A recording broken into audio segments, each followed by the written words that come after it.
Israeli আপত্তি উপেক্ষা করেই ফিলিস্তিনের পক্ষে বড় পদক্ষেপ নিল যুক্তরাজ্য। ঘটনাটিকে ঐতিহাসিক মুহূর্ত হিসেবে অভিহিত করেছেন দেশটিতে নিযুক্ত ফিলিস্তিনি রাষ্ট্রদূত। স্থানীয় সময় সোমবার যুক্তরাজ্যে আনুষ্ঠানিকভাবে ফিলিস্তিন রাষ্ট্রের দূতাবাস উদ্বোধন করা হয়েছে। পশ্চিম লন্ডনের হ্যামারস্মিথে এই দূতাবাস উদ্বোধন করা হয়।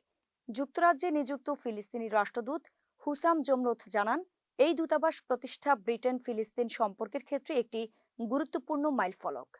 পূর্ণ কূটনৈতিক মর্যাদা ও সুযোগ সুবিধা সহ ফিলিস্তিন রাষ্ট্রের দূতাবাস ফিলিস্তিনি জনগণের সার্বভৌম রাষ্ট্র প্রতিষ্ঠার অধিকার এবং জাতিগুলোর মধ্যে সমতার প্রতীক। ফিলিস্তিনিদের জন্য এই দূতাবাস একটি বার্তা বহন করে, ফিলিস্তিনিদের পরিচয় অস্বীকার করা যাবে না এবং তাদের অস্তিত্ব মুছে ফেলা সম্ভব নয়। গত সেপ্টেম্বরে যুক্তরাজ্য আনুষ্ঠানিকভাবে ফিলিস্তিনকে একটি স্বাধীন রাষ্ট্র হিসেবে স্বীকৃতি দেয়। এই স্বীকৃতি দেওয়া হয় 1967 সালের সীমান্তের ভিত্তিতে, যা ভবিষ্যৎ আলোচনার মাধ্যমে চূড়ান্ত হবে বলে জানানো হয়। একই সঙ্গে যুক্তরাজ্য ফিলিস্তিন রাষ্ট্রের সব আইনগত অধিকার ও দায়বদ্ধতা স্বীকার করে নেয়।